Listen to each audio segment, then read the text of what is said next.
In 1976, one of the all-time biggest slabs of analog-driven rock was unveiled by the Canadian combo Symphonic Slam, and from their self-titled album, the track I Won't Cry.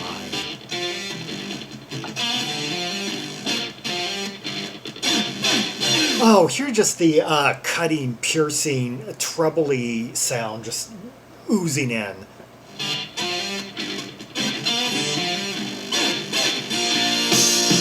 Slathering it on. Oh, that mixed with the clavinet, yeah, thick. Got like several layers of keyboards going, like a couple of like Moogs and that clavinet.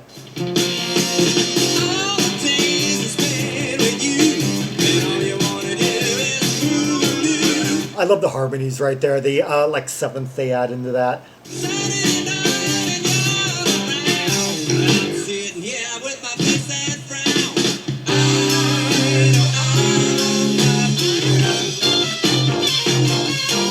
That's a strange half step right there. Da, na, na. I think this is going na, na. That is a strange progression. It goes C, sharp, G, tritone.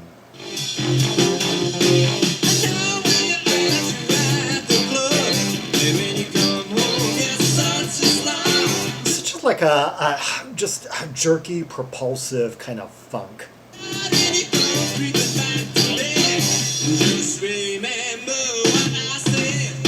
It's almost like you're supposed to kind of like have a seizure while dancing to this.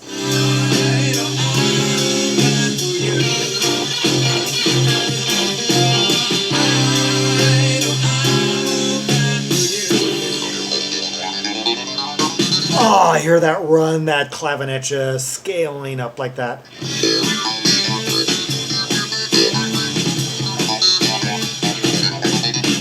So I've heard a few clavinets so trebly, so like just so clear in the mix like this. Like the clavinet's kind of like a real greasy, dirty instrument usually, but and I rarely hear it mixed in this big swarming, thick soup of analog.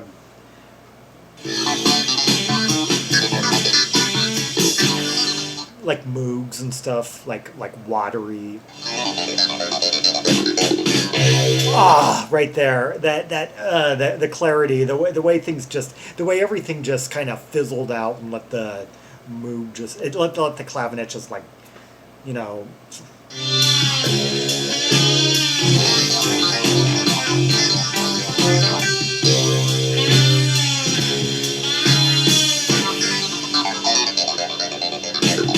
Oh, the way it just like dug down so deep, just.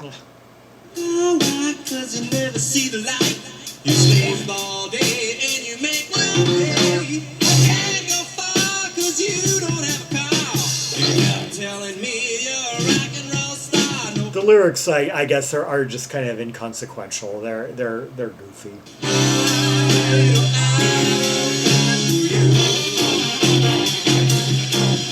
Got such a like a 70s vibe overall, except on one hand it really does sound kind of like a working class like 70s scenario, like I don't know, I'm picturing like sort of like a working class atmosphere. I'm picturing maybe I don't know, like on the road, on a, you know, at a drive-in, something. I'm picturing just maybe two lovers having a spat, 70s era. But regardless of that, I only bring that up because the music is just, while it's very much of its time, it's almost like a caricature of its time, and a very unique one. I've never heard keyboards. I guess it's because let's see, what do we got here? Yeah, it's basically a trio. No, it's a trio. We got two keyboardists and a drummer. So there's, not only is there, well, very little guitar. There's polyphonic guitar synthesizer. Okay, not really a guitar. There's no bass. Yeah, that's what's so different about. I hadn't really noticed that there's no bass credit on this album. We're hearing like bass keyboard maybe.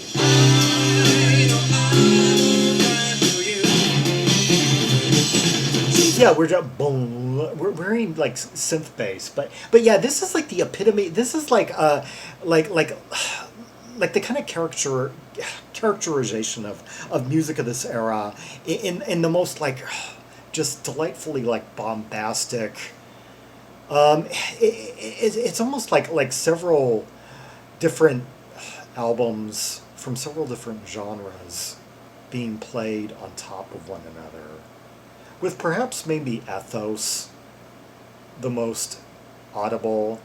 Yeah, kind of like Ethos, Automatic Man, and maybe like Derringer or someone, or like Foghat.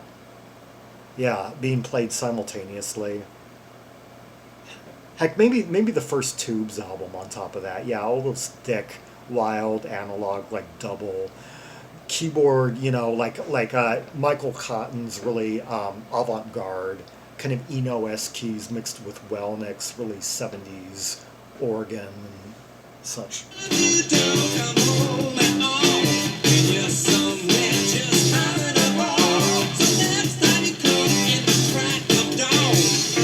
Just bet I'll be long gone.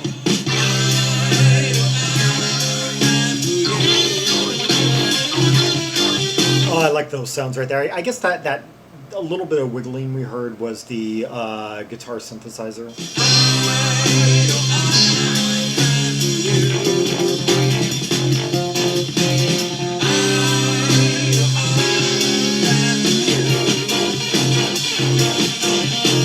Yeah, it looks like it sounds like he's walked out on his lover, doesn't care.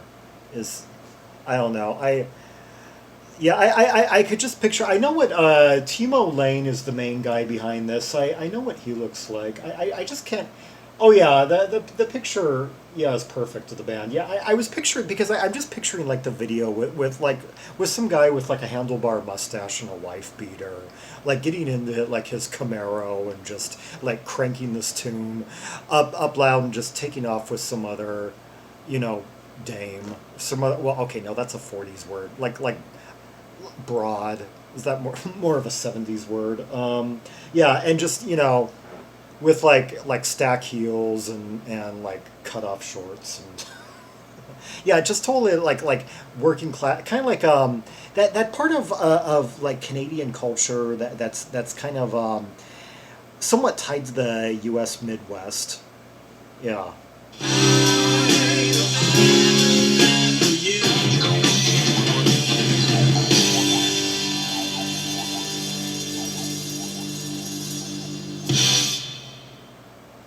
Yeah, great funky, just like moog spastic, splattery, greasy, just like throwing paint at the wall or something.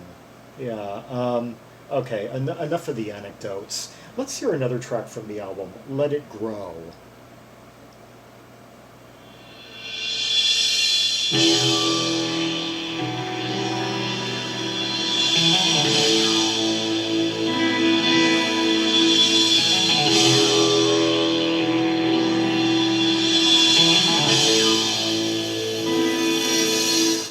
Minor chords, open cadences, really kind of that thresholdy, big, large, like looking out, from above type of intro.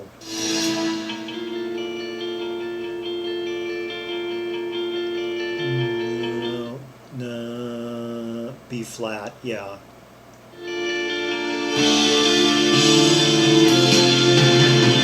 D minor, yeah. I think D minor is primarily going to characterize this. Maybe a few open notes.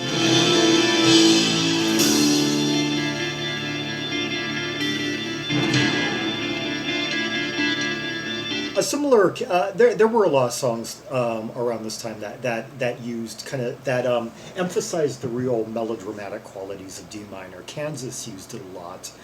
Genesis used it in Squonk. Manfred Mann's Earth Band used it in Drowning on Dry Land. Well, the middle anyway.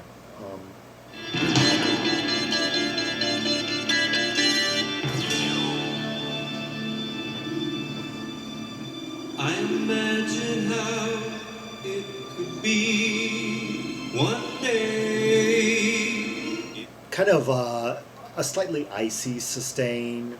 Yeah, everything's like dropped out. Now we've just have his vocals out front. I think the vocals are going to be maybe just a little bit more profound in this one. I had to tell myself with no one else in my life.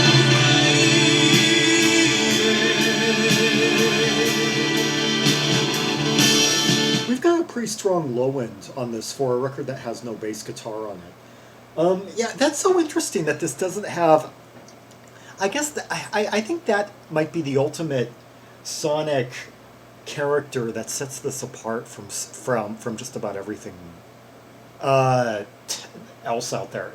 Yeah, I knew that there was something. There was like a real thickness, but at the same time, it was just really trebly. Yeah. When I look at you, I just know. With nothing but like mostly synth and just drumming to keep the pace and to anchor things, I guess the whole entire sound just kind of has this airy quality. Whereas if there was a bass, there would be just a bit more of a low end anchor, a bit more of kind of like a bottom, kind of ground level feel to this. Whereas this record, more so than just anyone, more so than Ethos, more so than any of the most airy of symphonic albums, this one really does just sound like the band oftentimes is just kind of floating on a cloud. The last track where they get kind of funky is actually kind of one of the out-of-layer, stylistically, tracks of the album. This being more characteristic of the album. Our love could grow if you just let it grow, yeah. Hear that boom, boom, boom, boom, synth bass. Let it grow, my love. Let it grow, my love. Okay, Let It Grow My Love. What?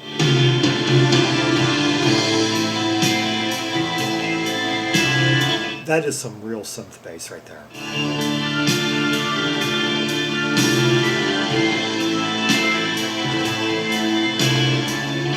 Hear that? Boom, boom, boom.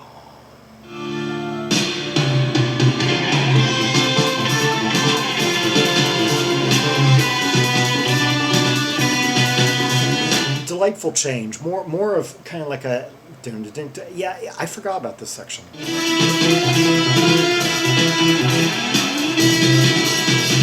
One of those sections, it's in 4/4, but one of the instruments is kind of like doing like 1, 2.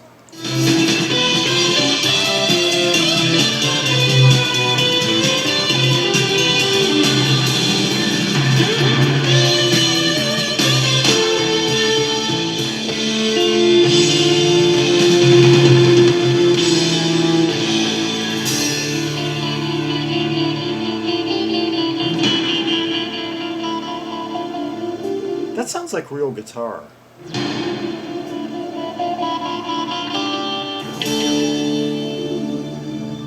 have to look up that darn thing because I don't really know much about it. Polyphonic guitar synthesizer.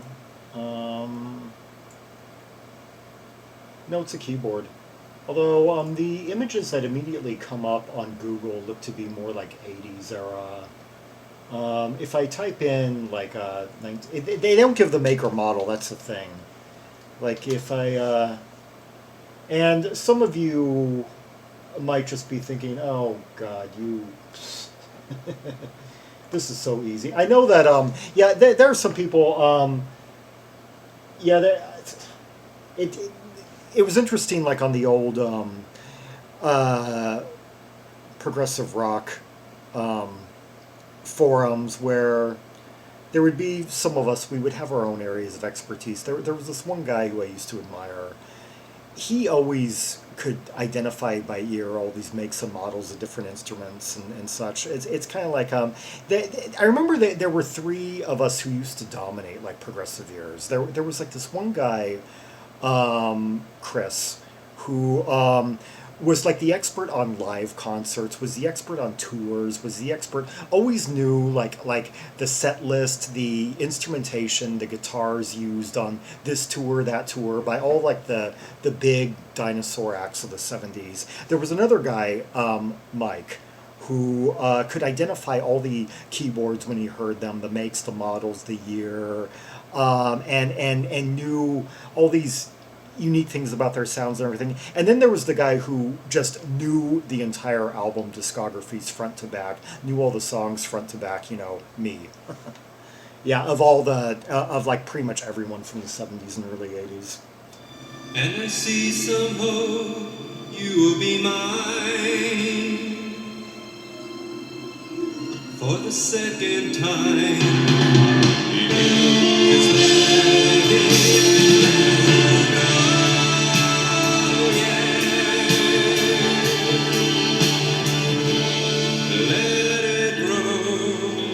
Okay, I don't believe these lyrics are online, but am wondering if the cover art is meant to tie in with this. It's an interesting kind of surrealistic cover with several images kind of superimposed. We've got some, in the background, we've got some clouds and eagles, it looks like. This is a pretty small scan. Oh, here's a bigger one. Yeah, and we've got, it looks like like a volcano on the left. We've got some rock formations on the right. We've got mountains in the background. Oh, we've got sea. Yeah, we just got, and on the bottom we've got this kind of like space age ground. Yeah, man-made. We've got some transparent objects in front. We've got like an arco-iris that connects to a superimposed image of a woman's face who we see in the flesh in the back, kind of in the center, kind of, in the between layer. Yeah, a woman looking quite out, well, she looks sort of ahead of her time, actually. Yeah, she's got kind of big, poofy, curly hair. More 80s looking. Yeah, pretty, I'd say a few years advanced for 1976. Her shoulders seem to go into this kind of lava-laden hill. The peak is obscured by her face. Just all really surreal. It's, in terms of just throwing imagery together. Oh, I just noticed that her on the foreground superimposed image of like her eyes and eyebrows in front of her actual face, the right eyebrow turns into the partially formed head of an eagle that reflects the eagles that are in the corner. I don't know what any of it's, or if they're supposed to be mean. It's supposed to be one of those things that you just read into what you will. It's every bit, in its own way, it's every bit as surreal as the cover art to Mental Notes, Second Thoughts by Genesis. Oh, and there's some liner notes. After 40 years of guitar playing, Timo Laine, a native-born Finlander. Oh, that's much later. That's not really talking about this album. I found the lyrics. My love, let it grow. My love, let it grow. My love.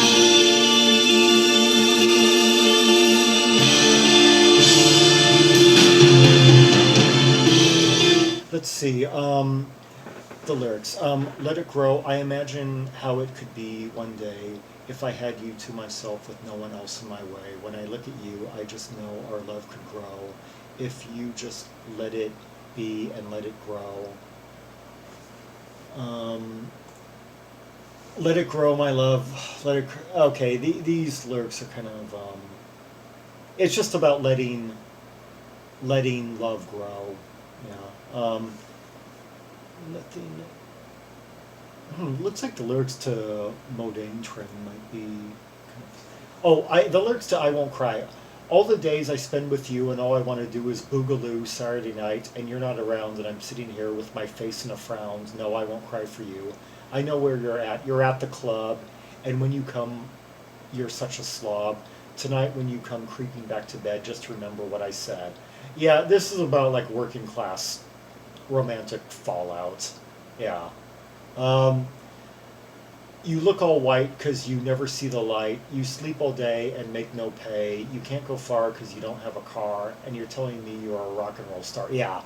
Yeah, I can just see trailer couple just fighting, screwing, fighting, cheating, two-timing, throwing furniture around. That working class psychosis. Yeah.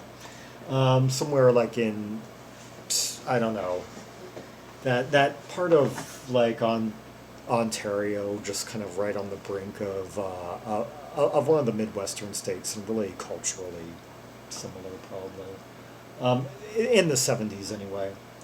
Yeah, yeah. The Midwest was like a really a big breaking ground for some of those acts from Canada.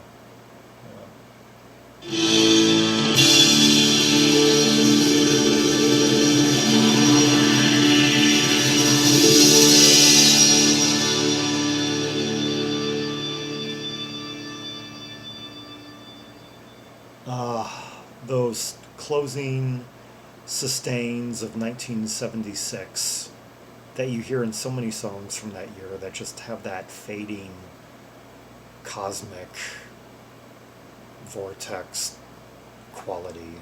Yeah. As seen as embodied in Super 8 footage from the time period of like space and light and yeah, make of it what you will. Symphonic Slam with Let It Grow, and before that, I Won't Cry from their 1976 self-titled album. There would be one more album by the band, but it would actually kind of be a Timo Laine solo album slash Symphonic Slam project. Timo Laine, guitar, synthesizer, vocals, David Stone keyboards, backing vocals, and John Lowery drums and vocals. Timo Laine giving us both the synthesizer and the polyphonic guitar. They don't give all the makes and models, but I swear I was hearing quite a few, thick analog mood type instruments in there. Yes. For more rubies and sapphires from Symphonic Slam, see the directory of albums by Canadian artists linked in the description below. Like and subscribe and follow me on social media, and leave a comment if there are any observations you have about the two tracks we just heard. The layers, the thickness, the keyboards involved, the make, the model, and just the overall splattering, spacey, just watery, oozing quality of it all. And until next time, this is Zaragon, the world's most ear-traveled trimaximalist, signing off.